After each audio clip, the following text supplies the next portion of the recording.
Suspindido pa rin ang proklamasyon ng second placer na Duterte Youth Party List dahil sa hindi maresolbang kaso sa COMELEC. Pero bakit nga ba nananatiling nakabinbin ang kaso sa loob ng 6 na taon?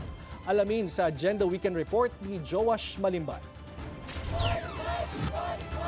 2019 noong unang inihain ang isang petisyon laban sa Duterte Youth na nais ipakansela ang registration ng grupo. Sa ilalim ng petisyong ito, lumabag umano ang Duterte Youth sa mga patakaran ng halalan.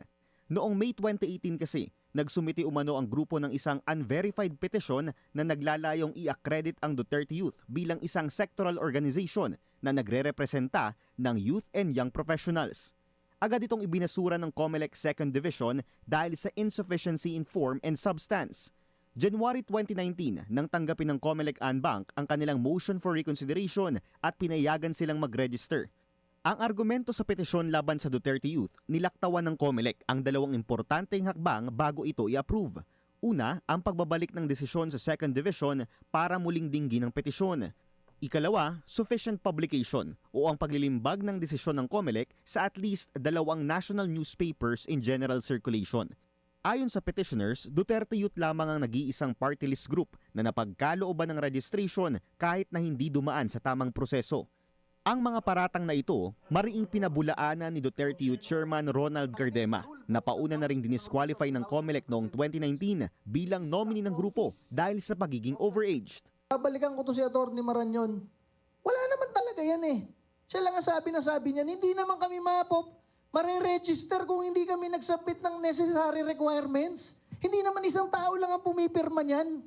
Kasuhan ko talaga yan si Atty. Marañon. Nabibwisit na ako dyan sa kalbong yan eh. Sa isang interview sa On Point ng Billionaire News Channel, sinabi ni COMELEC Chairman George Garcia na hindi niya alam kung bakit umabot ng 6 na taon ang pagkabinbin ng kaso. Of course, I cannot answer. Wala pa naman tayo ng 2019 dito sa commission. I cannot answer for the previous leadership or membership of the commission.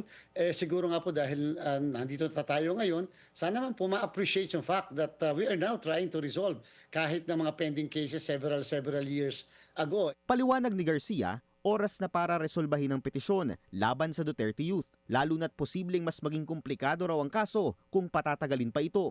I think without touching on the merits of the case, the very issue here is because of the issue of jurisdiction of the COMELEC. Kaya po hindi po siya madali na kaso. It's a very complicated matter because the question is what is the effect in case indeed there is no publication of the application for registration. So yan po ay kinakailangan i-resolve. Nagkaroon ba ng jurisdiction ng komisyon dyan sa petisyon? At kung hindi nagkaroon ng jurisdiction, bakit na-proclaim? Ilang beses na nga nakaupo, tama po yan. Pauna nang ibinasura ng COMELEC 1st Division ang kaso ng bagong henerasyon party list. Nakasalukuyan ding suspendido ang proklamasyon.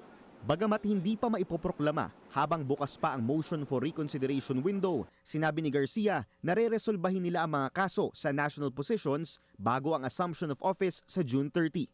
Para sa Agenda, Joash Malimban, Billionaire News Channel.